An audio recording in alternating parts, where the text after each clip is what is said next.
Jam 9.45 setelah itu tanya jawab. Saya bertanya, mereka menjawab ya. Siap, insyaallah. Baik. Kita mau membahas tema seperti yang tadi sudah diumumkan. Apa tadi temanya, Pak? Manajemen keuangan dalam rumah tangga. Jadi demikianlah detailnya fikih yang dipelajari oleh para ulama.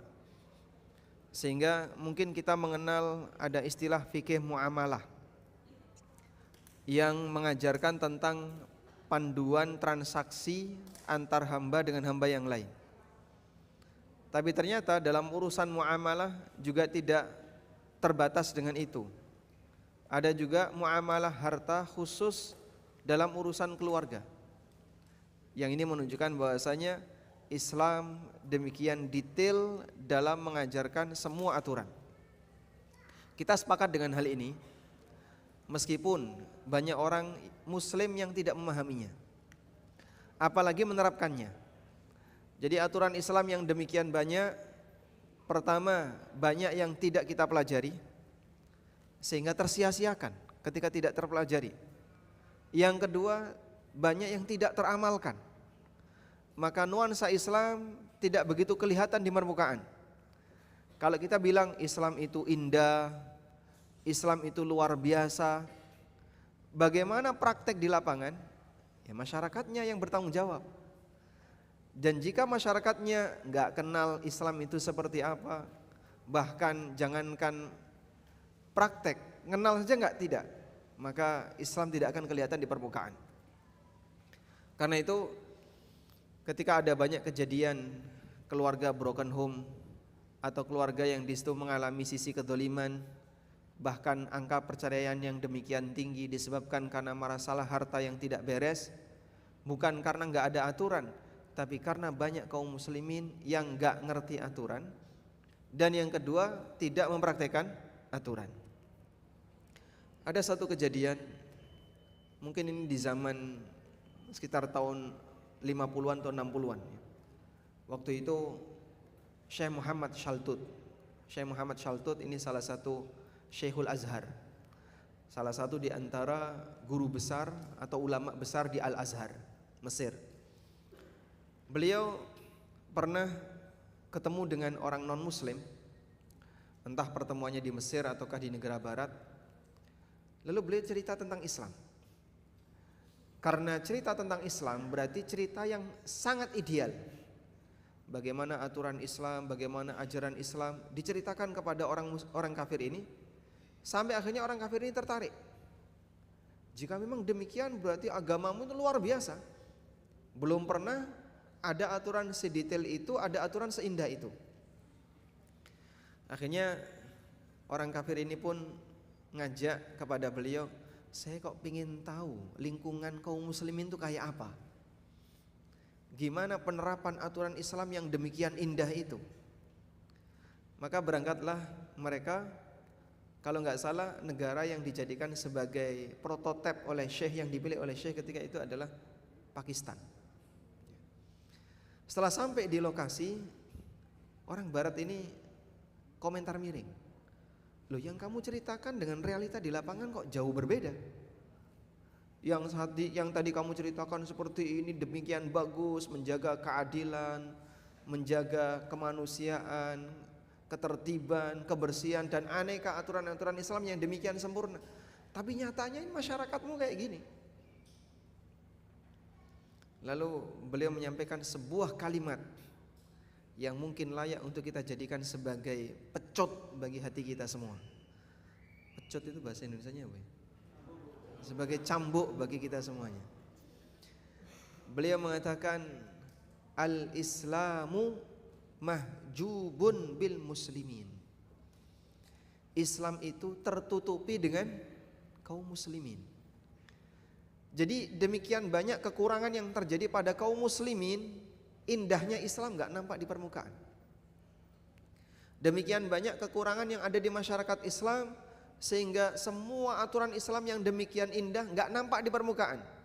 Al-Islamu mahjubun bil muslimin.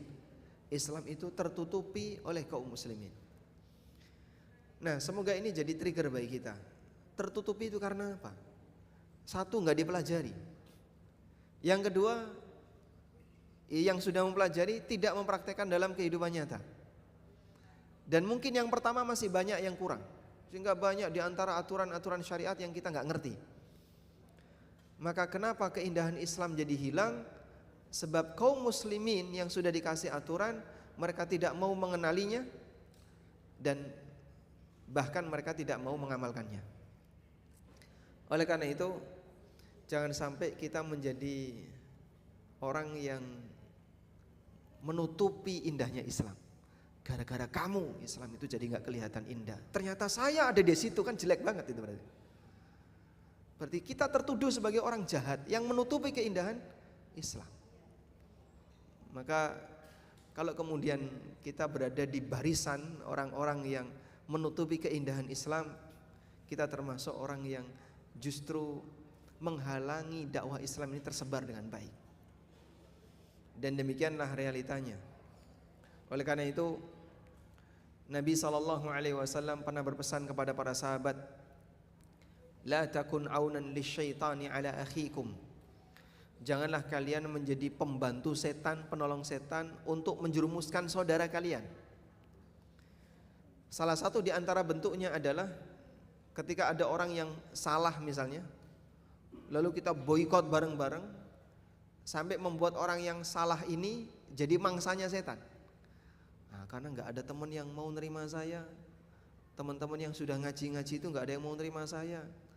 Akhirnya ya sudahlah, saya cari teman yang lain. Dia makin jauh. La takun aunan lisyaitani ala akhikum. Janganlah menjadi penolong setan untuk menjerumuskan saudara kalian. Termasuk diantaranya ketika kita menolong orang lain untuk berbuat maksiat, sehingga dia terbantukan untuk berbuat maksiat. Termasuk diantaranya gara-gara ulah yang kita lakukan sampai menyebabkan dakwah ini terhalangi, tidak diterima oleh yang lain. Kemarin temanmu bilang kayak gini, "Duh, siapa Pak? Itu yang ini bilang seperti ini." Udah, gara-gara dia kajian di-cut. Nah, kayak gini. Yang ngisi mungkin udah pulang, tapi efek sampingnya hilang nggak? Tidak, butuh waktu lama untuk pemulihan. Mending tidak mengobati yang menyebabkan luka daripada melukai yang belum tentu bisa diobati. Preventif itu lebih penting daripada apa istilahnya? Kuratif ya. Preventif itu lebih penting daripada kuratif. Menghindari lebih penting daripada mengobati. Baik. Kita akan belajar tentang aturan dalam rumah tangga, terutama tentang masalah keuangan. Pertama begini, saya mau tanamkan prinsip. Anda masih ingat pelajaran tentang ad-daruriyatul khams? 5 hal paling prinsip yang dijaga oleh syariat. Sebutkan. 1. 5 hal yang paling prinsip yang dijaga oleh syariat. 1. Menjaga agama. 2. Menjaga nyawa. 3. Menjaga akal. 4. Menjaga kehormatan. 5. Menjaga harta. Hafal insyaallah? Diulang. Jaga agama, jaga nyawa, jaga akal, jaga kehormatan, jaga harta. Baik. 5 ini disebut ad-daruriyat al-khams. 5 hal paling prinsip yang dijaga oleh syariat, atau yang sering diistilahkan dengan maqasidus syariah, yang sering diistilahkan dalam bahasa fikih maqasid asy-syariah. Tujuan utama yang paling besar kenapa syariat itu ada. Pertama, menjaga agama. Allah memberikan banyak aturan kepada para hambanya. Salah satu di antara tujuannya adalah agar agama hamba itu terjaga. Sebab agama ini modal utama orang untuk bisa dapat surga. Jika ini hilang, kesempatan masuk surga hilang. Maka dilarang berbuat syirik, dilarang melakukan praktek kekufuran, dilarang apa lagi? Ngerusak agama, istihza dalam masalah agama. Hormati agamamu sebagaimana kau menghormati sosok yang paling kau hormati di alam ini. Sehingga jangan guyon masalah agama. Semua itu dalam rangka untuk menjaga agar agama ini tetap menjadi sesuatu yang berharga di masyarakat. Kalau orang berbuat syirik, yang hilang apa, Pak? Kalau orang berbuat syirik, yang hilang apa, Mas? Ya, iman. Begitu orang berbuat syirik, kesempatan masuk surga hilang. Walaupun pelakunya orang yang paling dicintai oleh Allah. Jadi nggak ada privilege untuk masalah aturan Allah. Walaupun dia seorang nabi, kalau melanggar tetap dia akan mendapatkan hukuman. Makanya Allah Subhanahu wa taala mengatakan, "Walaqad uhiya ilaika." Sungguh aku telah mewahyukan kepadamu wahai Muhammad, wa ilal ladzina min qablik, dan kepada orang-orang sebelummu. Berarti kan seluruh nabi. Kamu dan semua nabi sebelummu, mencakup semua nabi. La in asyrakta la yahbatanna amaluk. Kalau kamu berbuat syirik, seluruh amalmu hilang. Kalau amalnya hilang, imannya hilang. Alias dia tidak punya kesempatan untuk masuk surga. Beda dengan undang-undang di sekitar kita kan. Ada yang menyebut tajam ke bawah, tumpul ke samping. Atau tumpul kemana? Tumpul ke atas. Jadi kalau aturan itu kepada rakyat, kepada bawahan tajam. Tapi kalau ke atas tumpul. Gak berlaku untuk aturan Allah. Sampai Nabi itu dikasih ultimatum yang sama. La in asyrakta la yahbatanna amalu. Kalau kau berbuat syirik, hapus seluruh amalmu. Maka jangankan keturunan Nabi, nabinya saja kayak gitu, Pak. Sehingga gak ada istilah kompromi untuk aturan semacam ini. Sampai pun yang melanggar seorang nabi, Allah menetapkan aturan gak ada ampun. Makanya ketika Fatimah radhiyallahu anha didakwai oleh Rasulullah sallallahu alaihi wasallam, Nabi sallallahu alaihi wasallam menyampaikan kepada Fatimah, Fatimah keturunan terdekat. Yang sekarang orang yang mengklaim Ahlul Bait itu dari Fatimah. Jadi beliau orang paling bawah, ya, persis di bawah Nabi sallallahu alaihi wasallam. Apa kata beliau kepada Fatimah? Ya Fatimah bintu Muhammad, ya Fatimah binta Muhammadin, wahai Fatimah binta Muhammad, sali min mali ma syi'ti, kau boleh minta hartaku sesukamu. Walam ughni anki minallahi syai'a, tapi ingat aku enggak bisa menolongmu di hadapan Allah sepeser pun. Itu beliau sama Fatimah. Apalagi kita, Pak. Karena yang namanya syafaat harus kembali kepada izin Allah. Man dzalladzi yashfa'u 'indahu illa bi'idznih. Baik. Yang kedua, jaga apa tadi? Jaga nyawa. Ada banyak sekali di mana kita dilarang untuk ngerusak nyawa atau unsur nyawa. Unsur nyawa itu apa? Fisik. Maka jangan melukai orang lain, jangan menghilangkan, apalagi menghilangkan nyawa orang lain. Sehingga Islam mengajarkan bahwa kaum muslimin adalah umat yang aman dimanapun dia berada. Saya berada di sini, saya nggak ganggu siapapun. Saya berada di sana, saya tidak ganggu siapapun. Demikianlah arti penting dari menjaga nyawa, menghilangkan nyawa atau ganggu nyawa. Sebutkan satu dalil di mana kita tidak boleh ganggu nyawa. Jadi jangankan menghilangkan nyawa, ya, ganggu nyawa aja nggak boleh. Contohnya apa, Pak? Dilarang ngageti orang lain. Ya, orang kalau kaget nyawanya berkurang berapa persen? Separuh nyawa. Masya Allah. Dilarang ngageti orang lain. Jadi sampai pada posisi ini berbahaya. Kalau keterusan bisa mati. Misalnya ya, ada orang di depan kita, kita naik motor, terus kita gas, habis digas ngerem, orangnya kaget. Walaupun kita tidak punya niat untuk nabrak dia, tapi kita ingin ngageti dia, lalu kita rem mendadak. Coba, ada nggak peluang gagal ketika rem mendadak? Ada ya, entah remnya blong, atau dia lupa ngerem, atau kepleset, atau yang lainnya, potensi gagal ada. Dan Nabi SAW marah seperti ini. Maka janganlah seseorang mengacungkan senjatanya kepada muslim yang lain, walaupun tujuannya bukan untuk membunuh, tujuannya untuk main-main. Bawa pisau misalnya, ayo, siapa yang berani mendekat? Nggak boleh ya. Itu contoh sederhana. Makanya Nabi SAW memberikan definisi muslim, al-muslimu man salimal muslimuna min lisanihi wa yadihi. Muslim adalah di mana muslim yang lain selamat dari gangguan lisan dan tangannya. Itu definisi muslim. Saya muslim dimanapun saya berada, siapapun aman dari gangguan saya. Itulah muslim. Karena muslim tidak ganggu lingkungannya, baik manusia, binatang, termasuk pepohonan, kecuali ada sebab. Ada sebab, contohnya apa Pak? Nebang pohon karena butuh, boleh nggak? Tentu saja boleh. Nyembelih binatang boleh nggak? Tentu saja boleh.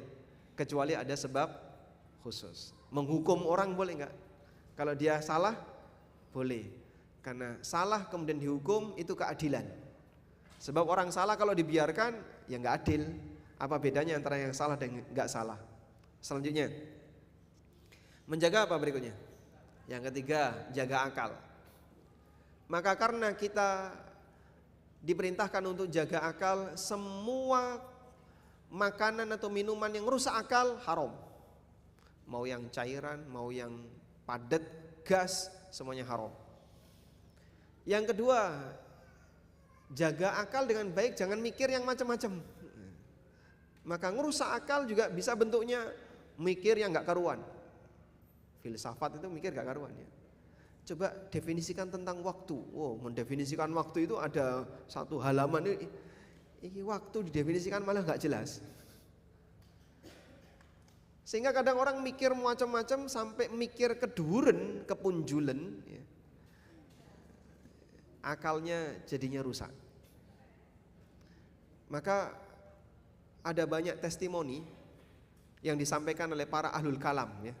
Debat masalah kalam ini kan sempat viral, meskipun sekarang juga masih viral ya. Tapi dulu viral sejak abad 3 Hijriah Pak, coba. Sejak abad 3 Hijriah itu sudah viral debat masalah asma wa sifat, terutama tentang sifat-sifat Allah. Anda mengenal ada Jahmiyah, ada Mu'tazilah, ada Kullabiyah, dan aneka sekte yang lain, Salimiyah, Karramiyah. Nah, sekte-sekte itu berawal dari orang mempostulatkan agama tapi pakai akal. Jadi akidah itu seharusnya kayak gini. Itu pakai apa? Kerangkanya pakai kerangka akal. Maka mikirnya ketika kita mendengar ceramah-ceramah tentang itu, Masya Allah, kok ono wong mikir kaya ngene gitu. Eman banget, mikir terlalu tinggi sehingga dia jadi menyibukkan pikirannya untuk sesuatu yang gak perlu. Sudah? Dan mohon dibedakan ya antara ajaran Islam dengan ajaran filsafat. Filsafat itu rancangan manusia. Allah kasih orang akal, tapi kadang kebablasan. Ajaran Islam itu mudah, karena itu akidah Islam gampang dipelajari. Akidah Islam itu gampang dipelajari. Jaga akal, jangan mikir yang gak karuan. Yang ketiga, jaga. Yang keempat, kehormatan. Makanya kita dilarang untuk mendekati zina. Dan saya pernah ketemu dengan dokter syaraf ya, spesialis syaraf. Bener gak sih kalau orang nonton sesuatu yang parno itu berbahaya?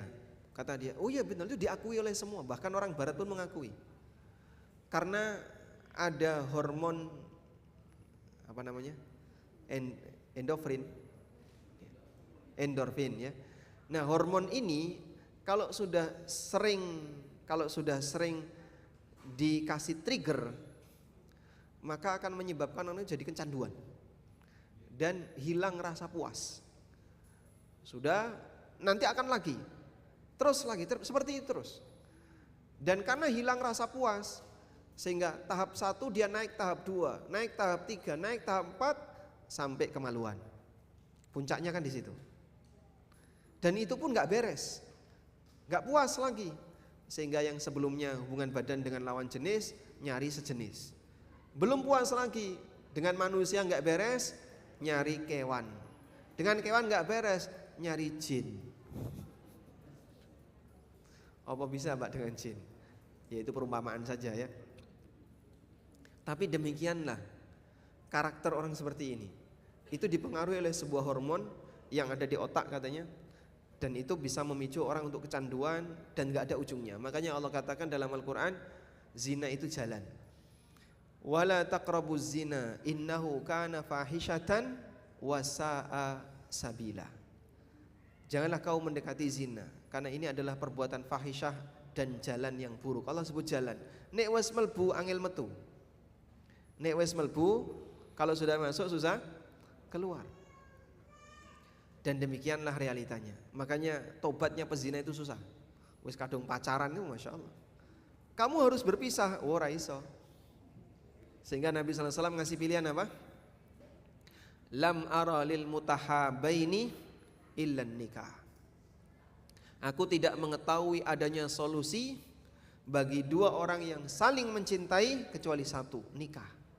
Karena dipisahkan tidak bisa. Wes kadung tresno, jalaran saka sutresno. Masya Allah. Baik, dalam posisi inilah seorang hamba diajarkan, kamu hindari sebisa mungkin. Karena kalau sudah mendekati, nanti jalan itu akan makin jauh, makin jauh, makin jauh, dan susah untuk balik. Yang kelima, jaga harta. Dan karena kita diperintahkan untuk menjaga harta, maka kita tidak boleh mengambil harta orang lain kecuali dengan alasan yang benar. Melalui jual belikah, atau melalui sewa menyewa, atau melalui hibah, atau melalui nafkah, atau melalui warisan, atau yang lainnya. Sehingga berdasarkan hal ini, hukum asal harta orang lain adalah haram untuk diganggu oleh siapapun, baik istrinya maupun istrinya. Masya Allah. Karena ada ungkapan Pak, suami kalau punya tabungan dan punya uang, sebaiknya dijauhkan dari jangkauan anak-anak dan istri. Benar enggak Pak? Hah? Betul? Masya Allah. Ini testimoni loh. Saya enggak ngarang. Baik. Sehingga kita diajarkan satu aturan, hati-hati yang namanya harta. Dalam satu keluarga Pak, boleh enggak kita ngambil seenaknya? Oh enggak bisa. Sebab harta itu dijaga oleh syariat. Nabi SAW bersabda, la yahillu malu mri'in muslimin illa bitibi nafsihi. Tidak halal harta seorang muslim kecuali dengan kerelaan dirinya, kerelaan pemiliknya. Maka suami tidak boleh ngambil harta istri kecuali atas kerelaan istri. Istri tidak boleh ngambil harta suami kecuali atas kerelaan suami. Orang tua dengan anak juga demikian. Begitu ya.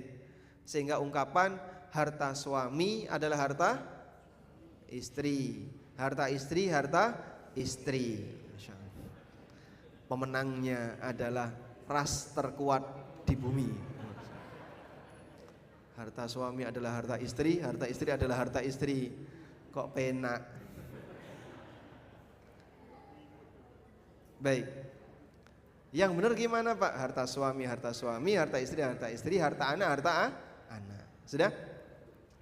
Karena itu dalam sebuah keluarga, perpindahan kepemilikan harta dari satu kepada yang lain itu ada aturannya. Enggak boleh asal-asalan. Aturannya gimana Pak? Sekarang kita bahas dari suami ke istri. Para ulama mengatakan perpindahan harta dari suami ke istri itu ada 3 proses. 1, nafkah. 2, hibah atau hadiah. 3, warisan. Ada 3 cara perpindahan harta dari suami ke istri.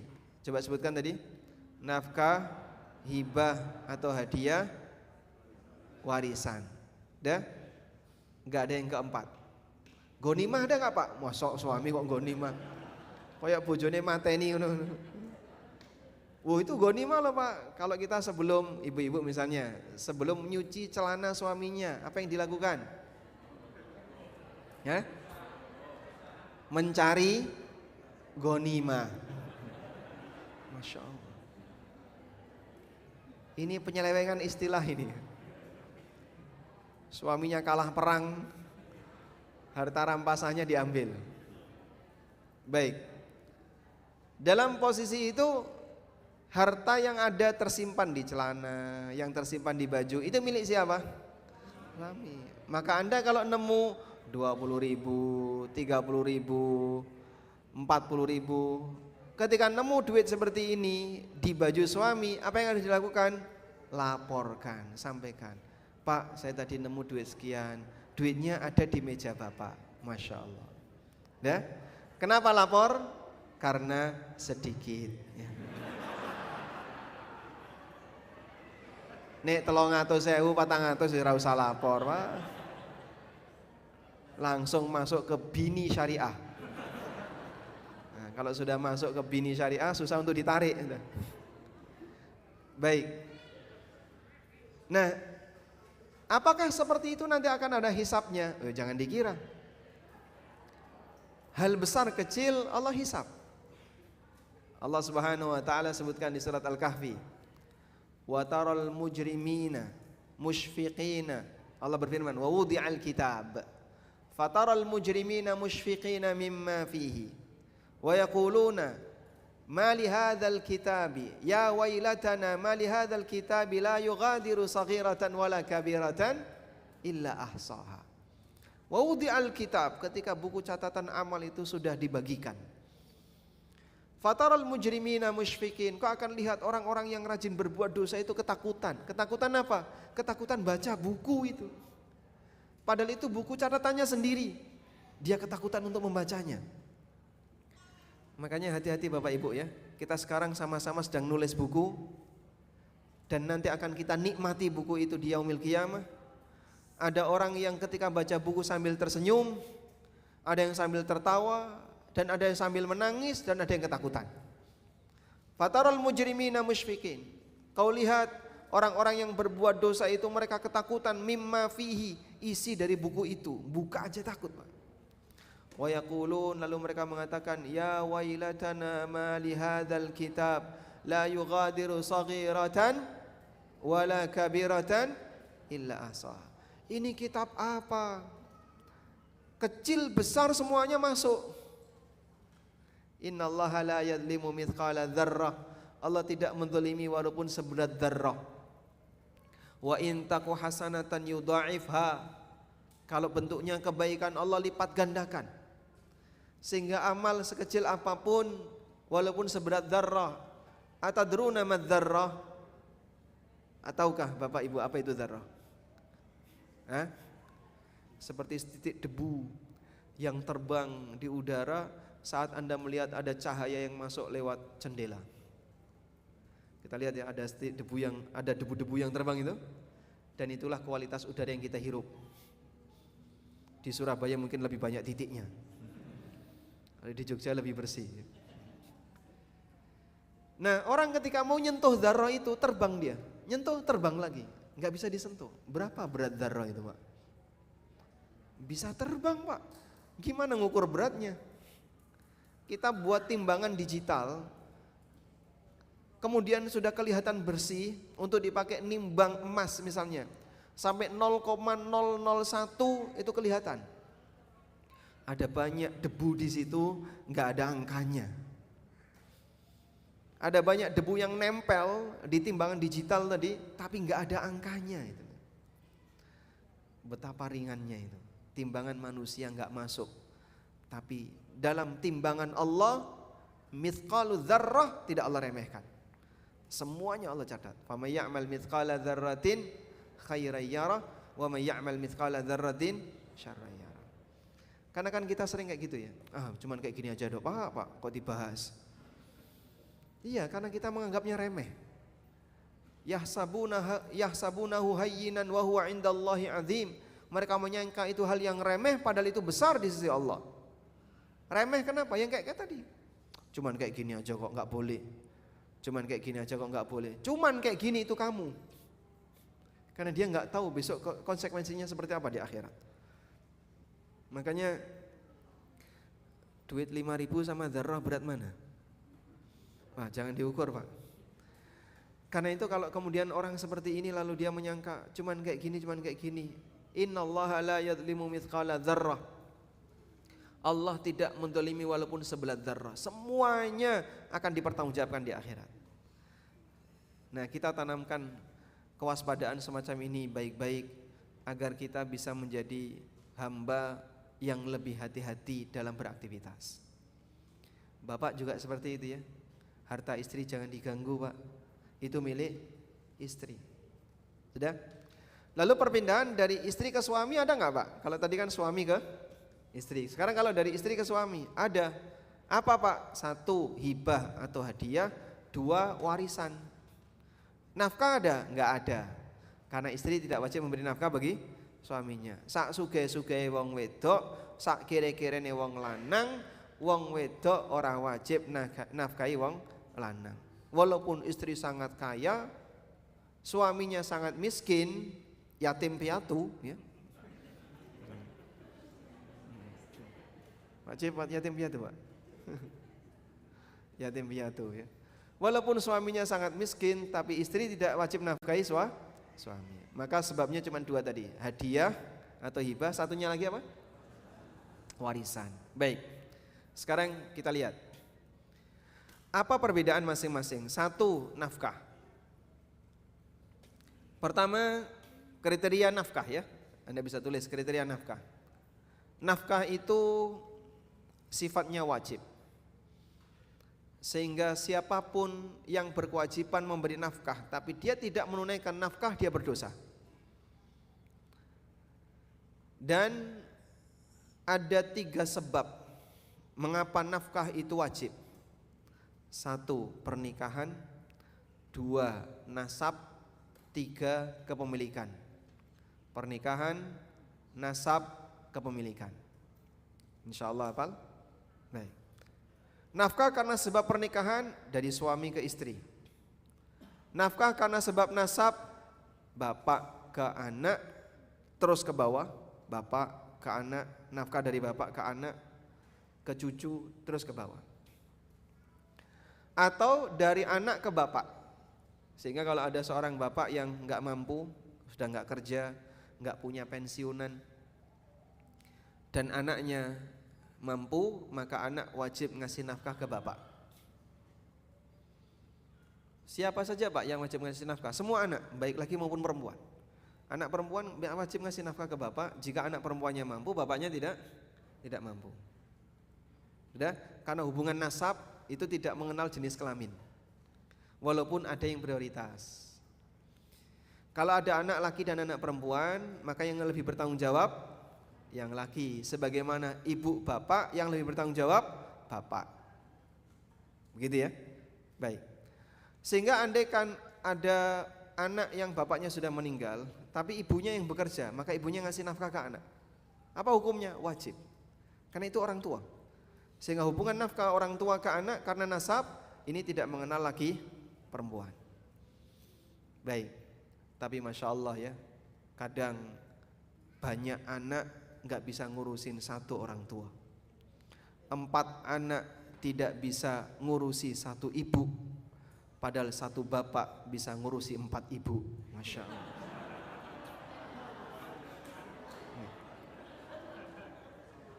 Quote hari ini. Catat.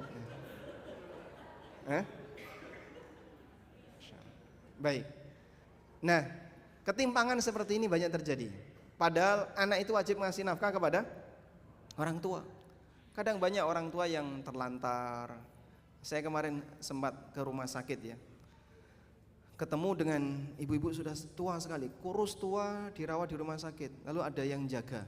Anda keluarganya. Jadi saya waktu itu masuk, terus saya mau menjenguk orang sakit. Saya menjenguk, sebenarnya ada teman saya yang sakit, saya jenguk, terus sekalianlah jenguk yang lain. Kok ada yang dibuka, saya jenguk. Malah yang jaga itu tanya, Bapak kenal dia? Ya enggak tahu, saya kesini cuman mau jenguk orang sakit yang lain kan boleh. Lah terus Anda siapa? Saya petugas dari dinas sosial.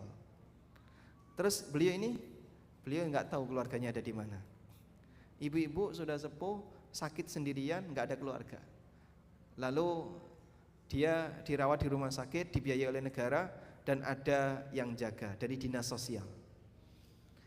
Masya Allah. Ini kalau ada anaknya, mereka berdosa. Jika tahu seperti ini tapi tidak dipedulikan, karena yang namanya nafkah untuk orang tua hukumnya wajib, sebagaimana anak wajib dinafkahi oleh orang tuanya. Yang ketiga, karena sebab kepemilikan. Sebab kepemilikan contohnya apa, Pak? Apa yang kita miliki wajib kita nafkahi. Sebutkan yang kita miliki, Mas. Apa yang Anda miliki yang wajib Anda nafkahi? Anda ngerawat kucing enggak? Itulah yang kamu miliki. Sehingga orang ngerawati kucing, ngerawati kambing, ngerawati hewan-hewan piaraan, berarti hewan piaraan itu miliknya enggak?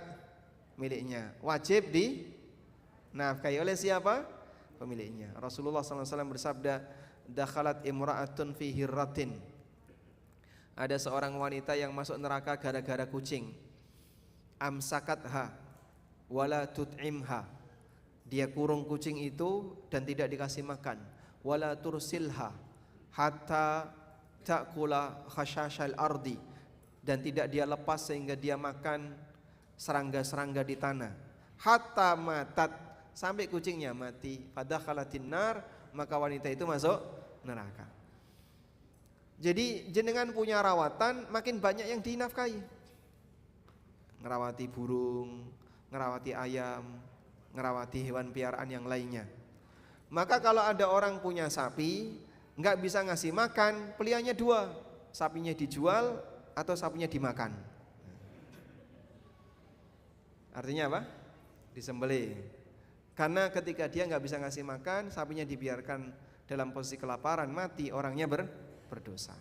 Baik. Sehingga nafkah ini hukumnya wajib, dan sebab nafkah adalah apa tadi? Sebab nafkah adalah, ya, ada 3 tadi ya. Sebab pernikahan, nasab, dan kepemilikan. Selanjutnya, nafkah itu berdasarkan kebutuhan. Dan kebutuhan pokok manusia itu ada 3. Kita mengenal dengan istilah sandang, pangan, papan. Hafal ya? Dan 3 ini semuanya ada dalam Al-Quran.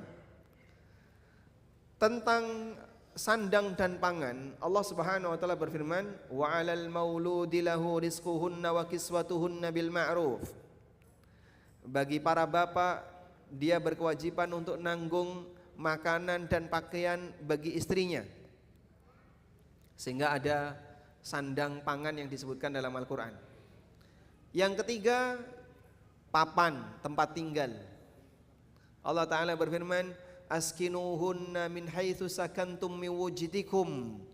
Berikanlah tempat tinggal bagi istrimu sesuai dengan kemampuanmu dalam menyediakan tempat tinggal untuk mereka. Tentu saja semuanya dengan standar yang layak.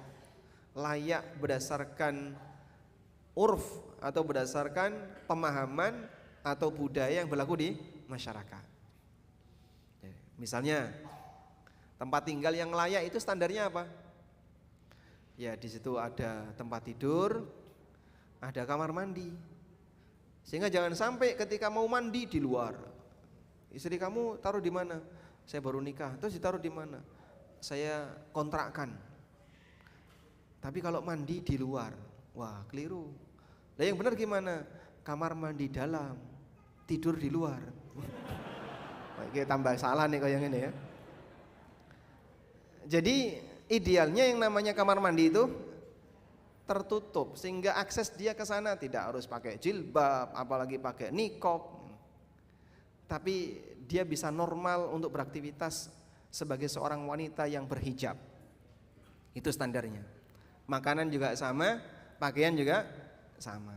Baik, lebih dari 3 ini statusnya hibah atau hadiah, tidak wajib. Lebih dari 3 ini statusnya hibah atau hadiah yang tidak wajib. Sehingga kalau suami memberikan lebih dari sandang, pangan, papan kepada istrinya, maka itu bukan nafkah, tapi itu hibah. Ada sebagian yang mengatakan, Nafkah itu ya uang jajan. Oh, salah itu.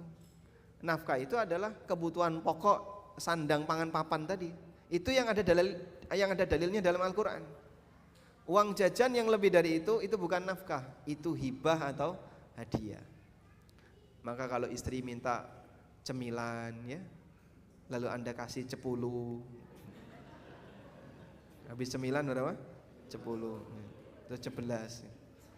Nah, itu lebih dari sebatas nafkah. Yang Anda berikan adalah hibah atau hadiah. Baik. Selanjutnya, nafkah itu tidak ngoreksi warisan. Jadi sebanyak apapun nafkah yang sudah diberikan kepada anak, kepada istri, tidak ngurangi warisan. Maka nggak boleh seperti ini. Anak wedok karo anak lanang, biasanya yang nafkahnya lebih banyak yang mana? Anak laki sama anak perempuan, yang nafkahnya lebih banyak yang mana? Ya, yang perempuan. Itulah mengapa warisannya lebih sedikit. Sepakat nggak? Makanya kadang ada ibu-ibu yang protes, kenapa sih perempuan warisannya lebih sedikit? Ragatmu lebih banyak. Perempuan ketika dia dari mulai lahir kemudian sudah mulai dandan, istilah orang Jawa bapak besus ya. Hah? Besus. Kalau sudah mulai bisa dandan, itu kan perlengkapannya lebih banyak. Anak lanang turun yang langgar. Sing wedok harus menyediakan, minta ranjang Hello Kitty. Habis itu dindingnya dicat Barbie. Tasnya Barbie, sepatunya ya kaya ngono. Itu anak wedok nggih, Pak? Anak lanang kan murah, Pak. Sarung, wis sarung. Nggih. Makanya laki-laki secara nafkah itu murah, belum lagi perhiasan. Awama yunasya'u fil hilyati. Allah katakan, apakah makhluk yang hanya bisa hidup dengan perhiasan? Karena memang yang namanya perhiasan itu nempel dengan perempuan. Yang namanya perhiasan itu nempel dengan perempuan. Dari bayi sudah dikasih anting, kasih cincin, ada yang dikasih gelang. Kemudian nanti ketika menginjak remaja kasih kalung, tambahan perhiasan ini. Ini itulah perempuan. Dan itu jadi haknya. Sudah? Tapi ini tidak mengurangi warisan. Sehingga nggak boleh nafkahmu sudah banyak maka jatah warisanmu tak kurangi, nggak bisa. Baik. Ini karakter nafkah. Selanjutnya untuk hibah. Kita bicara hibah sekarang. Hibah atau hadiah itu sifatnya tidak wajib. Sehingga dikasih walhamdulillah. Kalau enggak ngasih maka istri tidak perlu protes. Anak juga tidak perlu protes. Bapak enggak pernah ngasih sesuatu ke saya. Lah selama ini kamu hidup pakai apa? Loh kan saya makan bareng bapak. Lah itulah nafkah. Jangan bilang enggak pernah ngasih. Kadang mohon maaf ya, banyak ibu-ibu itu memberikan testimoni dengan terhadap suaminya negatif semuanya. Kebaikan-kebaikan suami yang demikian banyak lupa semuanya dan dilupakan. Mohon maaf Pak Ustadz, suami saya nggak pernah ngasih apapun ke saya. Terus ibu tinggal di mana? Di tempat suami. Ibu kerja nggak? Enggak. Lalu untuk nafkah sehari-hari ya dari suami. Lah ngono kok ngomong nggak pernah dikasih apa-apa. Ini keliru. Sampai pernah itu ada seorang bapak yang bilang ke saya, istri saya itu pernah bilang kayak gini, Pak. Mas, aku kan bantu awakmu nyuci piring, nyapu-nyapu rumah, terus nyuci baju, lipet-lipet, kudu dibayar. Nah, terus suaminya bilang, lah kowe mangan turu ning kene apa enggak bayar?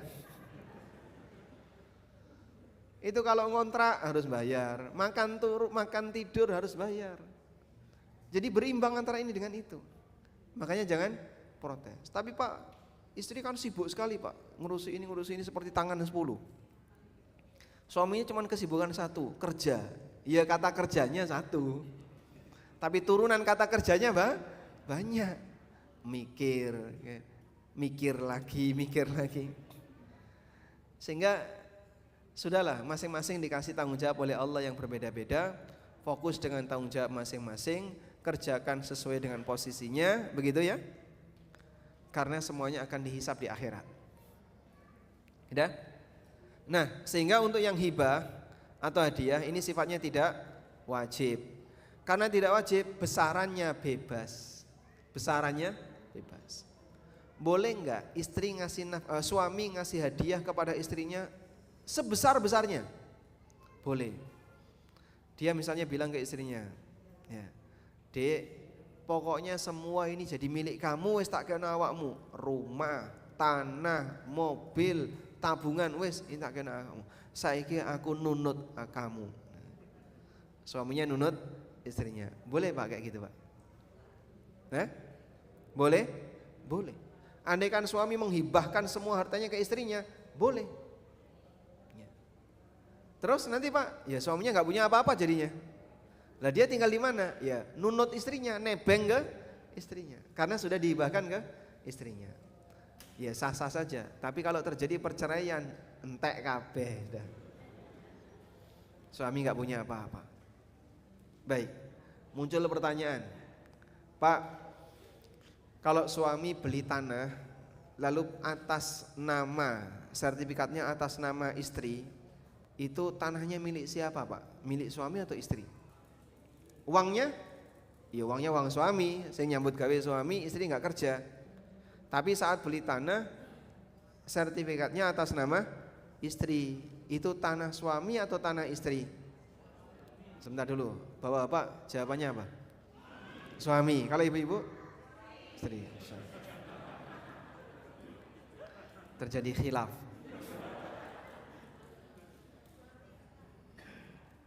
Baik. Pertanyaannya begini. Apakah sebatas atas nama itu mengubah kepemilikan? Ya atau tidak? Jadi misalnya ya, suami membeli mobil pakai atas nama istrinya. Itu apakah milik istri atau milik suami? Milik suami. Diakui Pak, alhamdulillah.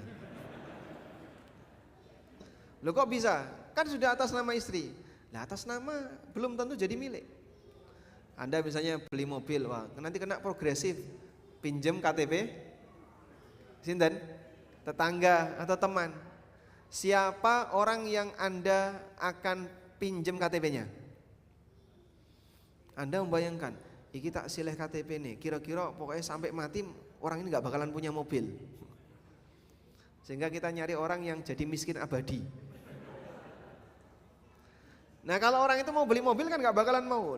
Pak aku pinjam KTP, nah aku ya mau beli mobil ya Pak. Mau gak dia pinjemin? Enggak. Maka dalam posisi itu dia ngasih pinjaman mobil karena dia merasa kayaknya kok sepanjang hidup saya gak bakalan bisa beli mobil. Apakah itu sama dengan ngasih mobil ke tetangga? Ya? Saya ulang, apakah itu sama dengan ngasih mobil ke tetangga? Tidak. Diakui ya? Maka suami beli mobil atas nama istri tidak sama dengan menghibahkan mobil kepada istri. Jadi jangan GR dulu. Pak, apakah termasuk perhiasan yang nempel di tempat saya Pak? Belum tentu. Maka suami ngasih cincin ke istrinya, ngasih gelang ke istrinya, tanya, Mas ini dikasihkan ngomong titip. Kalau suami Anda bilang titip, ya sudah. Berarti itu belum pindah hak milik. Titip cendal noning awakmu ya. Sehingga istrinya jadikan centelan. Oke. Karena yang namanya hibah itu perlu akad. Hibah itu perlu akad. Akad apa Pak? Pernyataan. Lisan atau tulisan. Ini hadiah buat kamu. Silahkan kamu pakai, sah jadi milik istri. Ini cincin buat kamu, biar jarimu gak kesepian, sah jadi milik istri, dan seterusnya. Tapi iki gawakno, mong disuruh gawakno itu belum tentu jadi milik istri. Karena yang namanya hibah harus ada akad. Baik. Selanjutnya, hibah itu sah jika sudah diserahkan. Hibah itu sah jika sudah diserahkan. Kalau belum diserahkan, alias artinya apa Pak belum diserahkan? Ya saya digandoli ya. Cuman secara lisan. Nanti tak kasih ya, nanti tak kasih, nanti terus ya. Itu belum sah sebagai hibah. Nanti kamu saya kasih HP ya. Oke, siap. Nanti kapan? Ya mungkin bulan depan lah. Sampai 2 bulan nggak dikasih-kasih. Mana HP-nya? Besok lagi. Apakah sah jadi pindah milik? Tidak. Karena hibah baru berstatus sah jika apa tadi Pak? Sudah diserahkan. Bisa dipahami ya? Tapi kalau baru sebatas secara lisan, apalagi sifatnya rencana, nanti saya kasih, ini tidak masuk hibah yang pindah hak milik. Dah? Selanjutnya, hibah untuk anak wajib adil. Adil maksudnya gimana Pak? Rata untuk semua anak, satu dikasih, yang lain dikasih. Enggak bisa satu dikasih, yang lain tidak dikasih. Kalau ada yang dikasih dan ada yang tidak dikasih, maka masuk kategori dolim. Ada seorang sahabat namanya Nu'man. Beliau punya bapak namanya Bashir. Bashir ini memberikan hibah kepada Nu'man. Lalu ibunya enggak ridho, bintu Rawahah enggak ridho. Saya tidak ridho sampai kau menjadikan Rasulullah SAW sebagai saksi. Akhirnya mereka berdua datang menghadap Nabi SAW. Kemudian Nu'man cerita, kemudian Bashir cerita, ya Rasulullah, aku memberikan kepada Nu'man ini hibah sekian. Maka Nabi SAW tanya, apakah kamu punya anak selain Nu'man? Punya. Apakah kau juga memberikan hibah kepada selain Nu'man? Tidak. Lalu Nabi SAW mengatakan, sawwi baina auladikum, samakan pemberian di antara anak kalian. Dalam riwayat yang lain, Rasulullah SAW mengatakan, idhab fala taj'al inni la ushidu ala jaurin. Aku tidak mau jadi saksi untuk kezaliman. Jadi hibah yang tidak rata itu zalim. Cara ratanya gimana Pak? Ya tentu saja berdasarkan nilai. Tentu saja berdasarkan nilai. Maka ada orang yang hibah misalnya di jalan hibah tanah di jalan Jenderal Sudirman, Surabaya. Yang satunya hibah di daerah mana? Di daerah Gayung Sari atau Rungkut. Harganya sama atau beda? Beda. Maka nanti ketika mau dihibahkan harus ada penyesuaian harga. Sing dapat luwih larang, yang dapat lebih mahal nyusui. Memberikan kompensasi kepada yang mendapatkan lebih murah. Sehingga saat hibah itu diserahkan dalam posisi semuanya sama rata. Nah masalah ke depan nanti kok ada kenaikan harga, itu urusan masing-masing. Misal ya, si A dikasih sawah daerah X, si B dikasih sawah daerah Y, si C dikasih sawah daerah Z. Udah ya. Saat memberi sawah harganya itu relatif sama. Setelah 10 tahun sawahnya Z kena tol, naik kan harganya. Jadi dia mendapatkan ganti untung yang besar. Sawahnya X dan Y gak kena tol, bahkan di sebelahnya mati regane.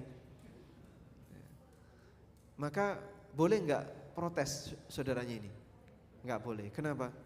Loh itu punya saudara saya kena tol. Ya sudah Pak, waktu Bapak ngasih hibah kepada 3 anak, harganya sama enggak? Ya sama, unda-undi Pak, karena jejer. Tapi sekarang yang satu kena tol, yang 2 enggak kena tol, ya sudah rezekinya masing-masing, wis ora usah protes. Sebagaimana anak semuanya disekolahkan, tapi begitu besar, pendapatannya sama enggak? Penghasilannya sama enggak? Beda. Yang satu jadi dokter, yang satu jadi apa misalnya insinyur, yang satu jadi guru. Padahal semuanya S1. Nah seperti ini masing-masing bawa rezeki yang berbeda-beda, wes ora usah protes. Wallahu a'lam. Baik, mungkin demikian yang bisa kita sampaikan sebagai pengantar. Semoga apa yang kita sampaikan ini menjadi kajian yang bermanfaat. Wassallallahu ala nabiyyina Muhammadin wa ala alihi wa sahbihi wasallam.